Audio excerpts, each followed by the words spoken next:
Com certeza, Carlos. Aguinaldo Timóteo, a gente que veio acompanhando no dia a dia, torcendo, trazendo boletim médico, mas infelizmente o Aguinaldo, uma das maiores vozes desse país, indiscutivelmente, acabou descansando, acabou nos deixando. Tem até uma homenagem, aliás, várias homenagens vêm sendo feitas desde o final de semana.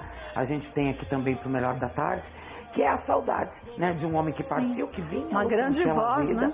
Sim, sem dúvida. E que a gente já tinha notado, já tinha percebido o estado, né, o agravamento e as complicações da Covid para esse homem aí. Um galanteador que adorava as músicas românticas, encantava todos com isso, mas que acabou perdendo para esse vírus também, né? Muito polêmico, Aguinaldo Timóteo. Também. Outra pessoa que não levava desaforo para casa, mas as pessoas não podiam dizer que não estavam entendendo o que ele estava querendo se expressar. Porque ele falava na lata, custe o que custar, e assim que era a vida dele. O que eu acho certo, gente. Eu acho que você pode questionar se você concorda ou não com a atitude do outro, fechou. Mas a gente não pode agir de uma forma que a gente não gostaria que agissem com a gente. E quando faziam isso com o Aguinaldo Timóteo, ele ia seco. E eu não acho que estava errado, não. Eu, por diversas vezes, recebi Aguinaldo Timóteo ao longo dessa carreira toda, e ele sempre foi muito gentil, muito gente boa. Fizemos na outra emissora Especial. Não foi especial, não. Era uma pauta, eu não lembro o nome, mas enfim, que ficavam várias pessoas ali sentadas e ficavam fazendo perguntas para ele. Uma roda de debate. Tipo, Sim. E ele ficava no centro da roda. Aí, várias pessoas, e ele foi uma delas. E logo a gente sempre perguntava pro convidado, tem alguma coisa que você não queira falar? Pode perguntar o que quiser, eu vou responder o que eu quiser.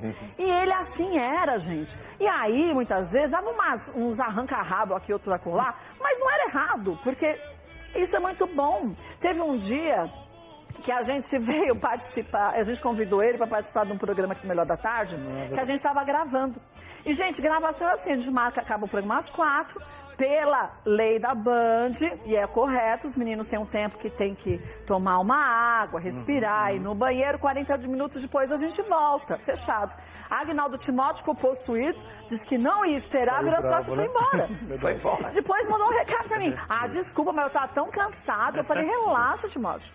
Então, mas ele não era uma pessoa que inventava coisas. Sim. Era verdadeiro, né? Era verdadeiro, né? não era de minhas palavras.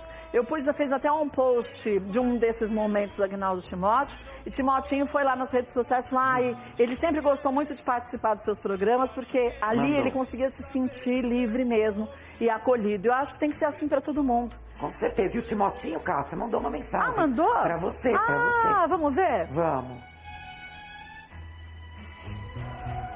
Olá pessoal, aqui é o Timotinho, sobrinho assessor do Aguinaldo Timóteo.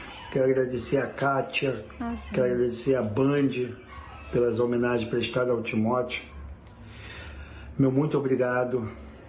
Ele foi descansar em paz neste domingo, às 14 horas.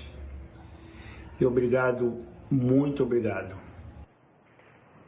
E Timotinho, que sempre foi muito dedicado ao Aguinaldo Timóteo e muito cuidadoso, zeloso com ele também. Isso é muito bom, foi uma grande parceria. Mas ele descansou, mas o mais importante é que ele deixou uma marca na música e na vida de todos os brasileiros, e essa ninguém tira. É um legado, né, cara? É um legado. O legado ninguém tira, a história. E uma ele voz. deixou. E uma voz, gente, que não se modificou ao longo dos anos, não.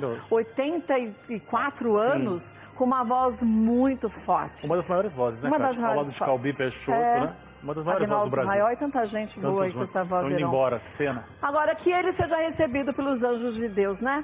Amém. E console os amigos e família.